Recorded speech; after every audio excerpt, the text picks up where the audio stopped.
Good morning, everybody. This is Jason Stone with Secura Financial Planning and Wealth Management, and today I'm here to talk to you about the debt ceiling.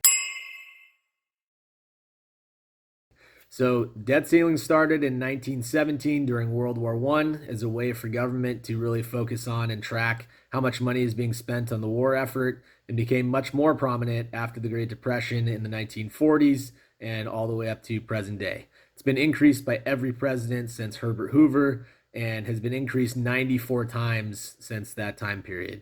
So it's not something that is uncommon, but it gets a lot of headlines when we talk about it. And most recently, the debt ceiling was increased by Congress and the White House on Friday, October 14th, and will keep the government funded into December when we get to have this conversation all over again.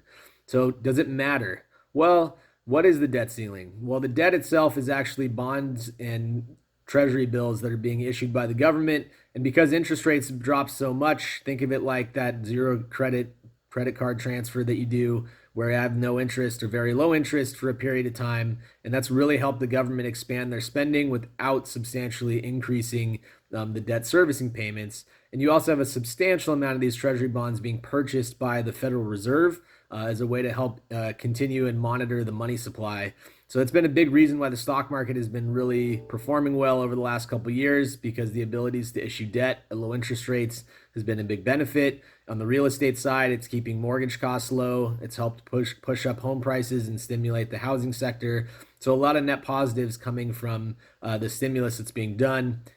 Also including the fact that a lot of this money has been spent during COVID-19 to help stimulate the economy in general and help working families. So a lot of net positives. It's something where ideally, of course, we want to see the federal government balancing budgets, but the reality is there's no need for them to. There's no expectation that they would need to.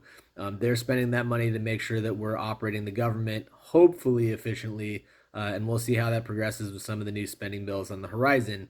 But at the end of the day, the total stimulus or the total spending being done by the government really is kind of in line with about a year's worth of GDP in the U.S. economy. So it's not something that to me is overly concerning as long as we're keeping things in rein, right? So if we keep spending at the rate we are for a prolonged period of time, say 6, 10, 12 years, you get into a worse position where you kind of see China right now, but the U.S. is not quite in that position yet. So it's something where if we keep things in moderation, we help let our leaders know that we want to make sure that this is something that's important to us and that we don't just spend ourselves into oblivion, really stays on track.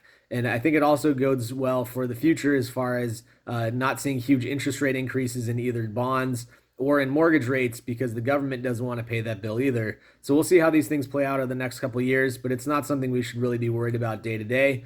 And it really does not have a profound impact in the moment on the stock market, which we continue to expect to do well. So if you have questions, always feel free to reach out. And this has been your Secura Minute. Thanks.